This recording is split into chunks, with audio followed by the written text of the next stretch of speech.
Core reflection is in the moment reflection. In the middle of you doing something or having a problem, you take a second to think about what you're feeling, why you're feeling, and how you can change the situation instead of going back later to look at it and say, oh, well, I should have done that. Core reflection is based on your core qualities. You just have them. It's different than a competency. A competency is, a skill you've acquired and worked at. Core qualities are your essence as a person.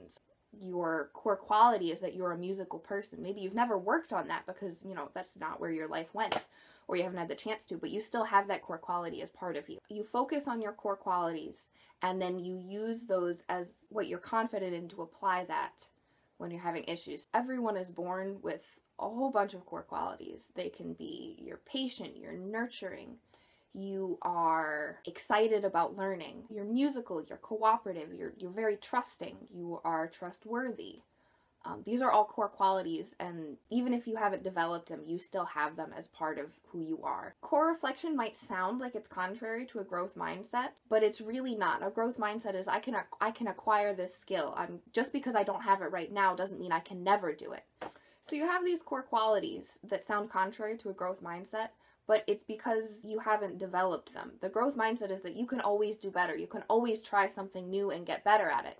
And that's what core qualities do. They draw upon your current confidences and what you're confident in, and use that to help you grow and acquire new skills. A growth mindset is more about skills than it is about your essence and who you are as a person. Core reflection is incredibly useful because it helps you focus on your positive attributes, the things you're confident in, the things you know that you are, and helps you use those to move past obstacles and get farther. Core reflection helps improve you as a person because you're constantly evaluating what you're doing and why you're doing it. And maybe that sounds negative because, you might be, oh, I could have done this better, I could do this better, I could do this better. But if you view it in a positive mindset, you can work on it and say, hey, you know what, I did really good with this, and it's because of this reason, it's because of this core quality that I have. And so you can use that information on how you worked already to continue doing that. And you can say, hey, you know what, I'm in this situation, and then I'm having a problem that's just like this problem I had before.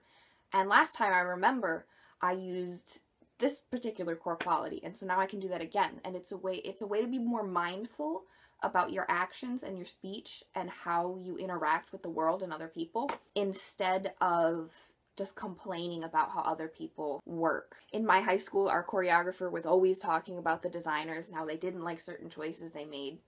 And core reflection, instead of just retaliating with more complaining indirectly, it helps you step back from the situation and say, I am also part of this. How can I alleviate this situation and make it better and not continue to have this problem? I'm Bridget, and this is my brief but spectacular take on optimism and core reflection.